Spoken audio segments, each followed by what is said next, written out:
오늘 우리에게 주신 하나님의 말씀 보도록 하겠습니다. 신명기 25장 1절로 10절 말씀입니다. 생명의 샘가 11월 28일 화요일 말씀 형벌제도와 계대결혼 함께 읽겠습니다. 사람들 사이에 시비가 생겨 재판을 청하면 재판장은 그들을 재판하여 의인은 의롭다 하고 악인은 정죄할 것이며 악인에게 태형이 합당하면 재판장은 그를 엎드리게 하고 그 앞에서 그의 죄에 따라 수를 맞추어 때리게 하라. 40까지는 때리려니와 그것을 넘기지는 못할지니 만일 그것을 넘겨 매를 지나치게 때리면 내가 내 형제를 경히 여기는 것이 될까 하노라. 곡식떠는 소에게 망을 씌우지 말지니라. 형제들이 함께 사는데 그중 하나가 죽고 아들이 없거든 그 죽은 자의 아내는 나가서 타인에게 시집가지 말 것이요 그의 남편의 형제가 그에게로 들어가서 그를 맞이하여 아내로 삼아 그의 남편의 형제된 의무를 그에게 다 행할 것이요 그 여인이 낳은 첫 아들이 그 죽은 형제의 이름을 잊게 하여 그 이름이 이스라엘 중에서 끊어지지 않게 할 것이니라. 그러나 그 사람이 만일 그 형제의 아내 맞이하기를 즐겨하지 아니하면 그 형제의 아내는 그 성문으로 장로들에게로 나아가서 말하기를 내 남편의 형제가 그의 형제의 이름을 이스라엘 중에 잊기를 싫어하여 남편의 형제된 의무를 내게 행하지 아니하나이다 할 것이요 그 성읍 장로들은 그를 불러다가 말할 것이며 그가 이미 정한 뜻대로 말하기를 내가 그 여자를 맞이하지 하기를 즐겨하지 아니하노라 하면 그의 형제의 아내가 장로들 앞에서 그에게 나아가서 그의 발에서 신을 벗기고 그의 얼굴에 침을 뱉으며 이르기를 그 형제의 집을 세우기를 즐겨 아니하는 자에게는 이같이 할 것이라 하고 이스라엘 중에서 그의 이름을 신 벗김 받은 자의 집이라 부를 것이니라. 아멘. 오늘 말씀은 우리가 오늘날 우리가 이 말씀을 묵상하고 그 적용에 옮기기가 해석하고 적용에 옮기기가 참 쉽지 않다는 생각을 갖습니다. 그런데 그 원리, 그 감추어진 이면에 하나님께서 우리에게 보편적으로 주시는 메시지는 있다고 생각되어져요. 보면 그 1절부터 3절까지는 이 범법자에 대하여서 그 형을, 이 태형을 하게 되어질 때 3절에 보니까 그가 이제 범법자로 드러나게 되어졌을 때 40까지는 때리려니와 그것을 넘기지는 못할지니 만일 그것을 넘겨 매를 지나치게 때리면 네가 내 형제를 경히 여기는 것이 될까 하노라 말씀하고 있어요. 그러니까 범법자로 드러났어도 결국은 그 사람에 대하여서 형제로 보라는 것이죠. 하나님의 백성, 그러니까 백성 안에서 일어나는 일들이에요. 그러니까 오늘날로 보면 우리 교회 안에서 이 교우들이 있는데 그 가운데에서 어떤 갈등이 있음에도 불구하고 그를 원수로 여기지 말고 형제로 봐야 한다는 그 의미로도 받아들일 수 있어요. 그래서 그가 나에게 범죄하여서 그가 그 죄 지은 것이 분명히 드러났음에도 불구하고 그 죄를 회개하거나 그것에 대해서 변상을 하거나 하지 않고 할 때에는 물론 그 사람을 용서하기는 참 어렵습니다. 그런데 그 자신이 지은 죄나 잘못된 것을 바로잡으려고 할 때 또 용서를 구하고 회개를 하였다면 그 사람은 이전에도 형제로 봐야 하지만 그 과정 속에서 그렇게 회개하고 돌이키고 변상을 하게 되어졌을 때 그를 형제로 여겨야 한다는 것으로도 받아들일 수 있죠. 예수님께서 그런 말씀을 하셨죠. 너가 하루에 7번, 아니 그 7번의 70번이라도 범죄하였는데 너에게 잘못을 하였는데 너에게 와서 용서를 구한다면 너는 용서를 해주어라 이 말씀을 해주신단 말이죠. 그러니까 형제로 여기라 하는 것이죠. 그래서 우리는 보통 나에게 잘못한 사람은 죄인으로 그리고 악인으로 치부하는 경우가 있어요. 그러나 하나님의 마음으로 볼 때에는 그는 여전히 형제라 하는 것이죠. 그래서 내가 내 형제를 경히 여기는 것이 될까 하노라. 그러니까 결국은 죽이려고 하는 것이 목적이 아니고 그를 엄벌에 처해서 사회적 매장을 하기 위한 것이 목적이 아니라는 거죠. 그것을 바로잡아 돌이켜 다시 형제로 그 한 사회인으로 복귀할 수 있도록 하나님께서 목적하시는 그 목적을 이 안에서 볼 수가 있음을 봐요. 그래서 우리의 삶 속에서 갈등이 일어났을 때 그 사람을, 그러니까 보통 우리는 그런 마음 갖잖아요. 나한테 잘하면 그 사람은 선인이고 나한테 잘못하면 그 사람은 악인으로 치부하는 경우가 있어요. 그것이 내가 기준이 되어져서는 안 된다는 거죠. 형제를 바라볼 때 내가 기준으로서 그 형제를 판단하는 것이 아니라 하나님의 시각으로 바라보는 것이 중요한 것이죠. 하나님께서 이를 용서할 마음을 가지고 계시는가 하면 그는 나에게 여전히 형제인 것이고, 하나님께서 그를 용서할 마음을 갖고 계시지 않는다고 여길 때에는 그 사람은 나에게 있어서는 더 이상 형제가 될 수 없는 것이죠. 하나님이 기준이 되어져야 하는 것이죠. 그래서 우리는 늘 하나님께 여쭐 필요가 있는 것입니다. 이 사람은 나의 형제입니까? 그렇지 않습니까? 라고 말이죠. 그리고 4절을 보면 이 곡식 떠는 소에게 망을 씌우지 말라 하신 말씀이 있어요. 갑자기 생뚱하죠. 갑자기 짐승에 대한 이야기가 나와요. 그러면 이것은 이 소의 그 권리를 보장하라, 뭐 그런 말씀일까요? 그렇지는 않죠. 이거 하나의 그 비유로서, 예로서 저는 등장했다는 생각이 들어요. 그것에 대해서 사도 바울이 이 말씀 그대로를 인용하죠. 그러니까 자신의 사도권과 그리고 자신이 고린도 교회에서 사례비를 받지 아니하고 자신이 일하면서 자기 먹을 것을 먹고 살면서 사역을 했죠. 왜냐하면 그 고린도인들에게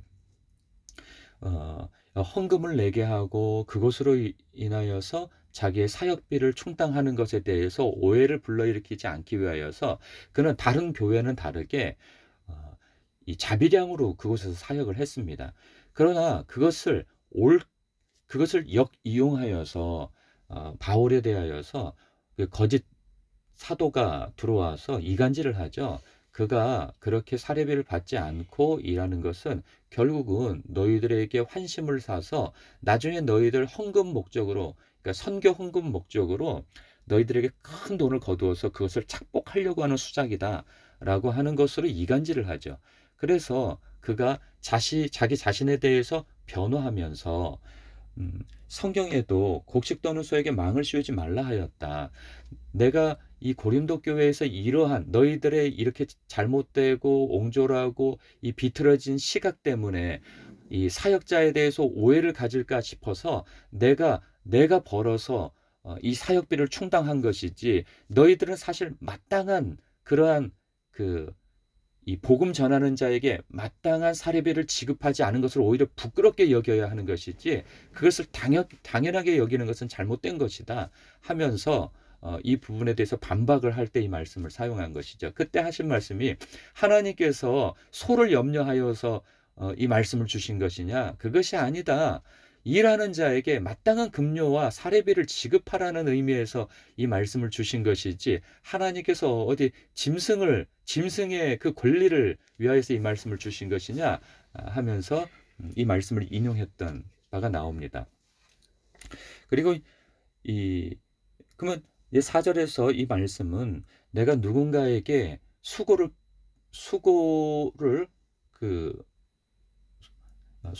받은 일이 있다면 그것에 대해서 정당한 값을 지불해야 되고 배려를 해야 한다라는 것이죠. 뭐 소에 대해서 예를 들었으니 소를 부려는 주인이 갑이잖아요. 그렇다고 한다면 소의 주인이 소를 배려하지 않으면 소는 먹을 길이 없어요.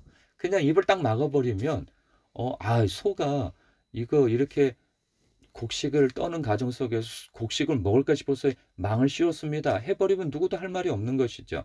그런 식으로 합리화하지 말라는 거죠. 어찌하든지 그 일 시킨 사람, 그러니까 일을 하는 사람에 있어서 배려를 하여서 그에게 정당한 급료를 주고 수고비를 주라 하는 그런 의미에서 이 말씀을 준 것입니다. 그래서 5절과 또 10절까지의 말씀을 보면 이 말씀은 오늘날 우리 시대에서 적용하기란 참 이건 뭐 불가능한 얘기고 뭐 있을 수도 없는 얘기죠. 이 형제가 이스라엘 사회에서는 고대 이스라엘 사회에서는 하나님께서 이 가나안 땅을 점령하고 이스라엘 사회는 곧 하나님께서 하나님이 통치하신 하나님의 나라죠.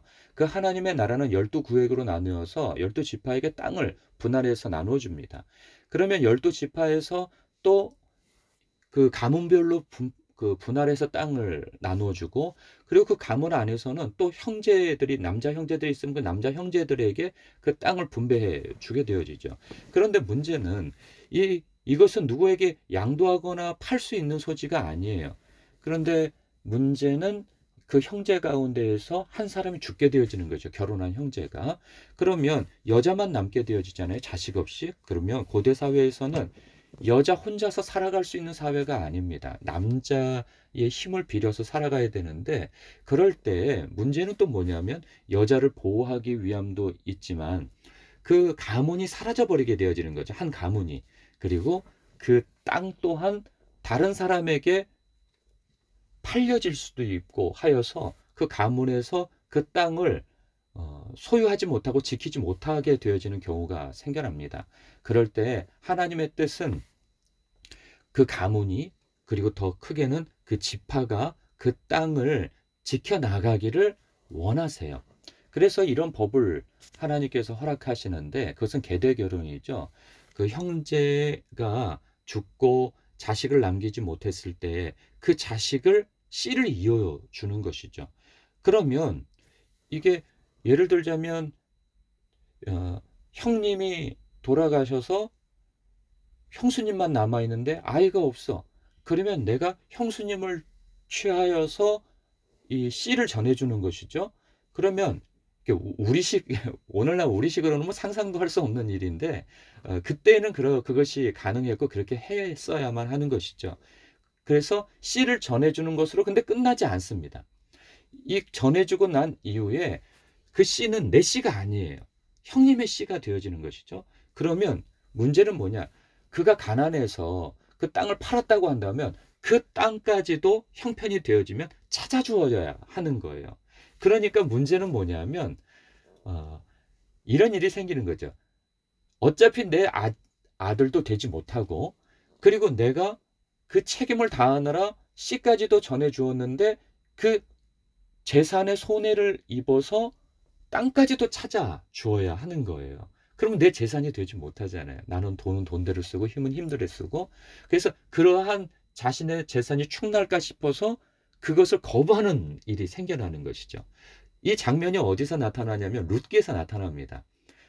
룻과 보아스가 서로 이제 기업 물을 자로서 형제들도 다 죽고 남편의 형제들도 다 죽고 이제 먼 친척 가운데에서 이 보아스를 알게 되어졌는데, 이 보아스가 하는 얘기가 무엇입니까? 룻이 우리의 기업을 물어주십시오 라고 했더니 나보다 더 가까운 사람이 있다.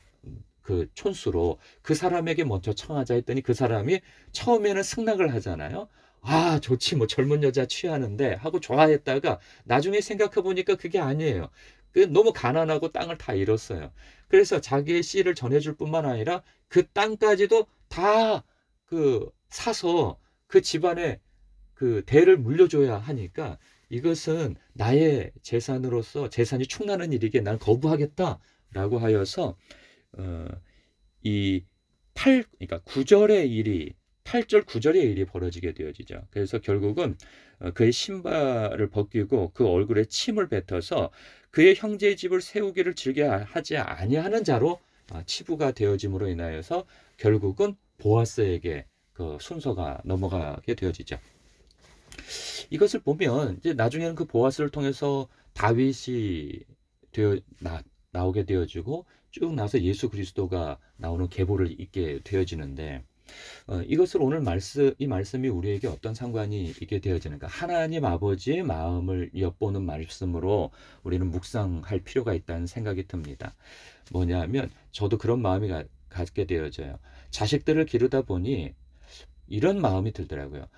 이 아이들이 서로 위하고 사랑하는 그냥 형제를 갖는 자식으로 성장하면 좋겠다 싶은 생각이 들어요. 한쪽이 어려우면 좀 형편이 나은 형제가 그 형제를 도움을 주는, 자기만 잘 먹고 잘 사는 그런 이기적인 이 형제를 갖지 아니하고 이타적이고 좀 서로가 위하는 그런 형제를 가지면 너무 좋겠다는 마음을 가져요. 근데 이게 하나님 아버지의 마음이란 말이죠.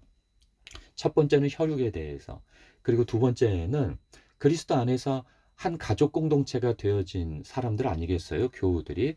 그럴 때 형편이 어려운 그런 교우를 보았을 때 하나님 아버지의 마음을 가지고 그를 도울 수 있는 그러한 마음의 넉넉함이 있는 교우들이 되어야 한다는 생각입니다.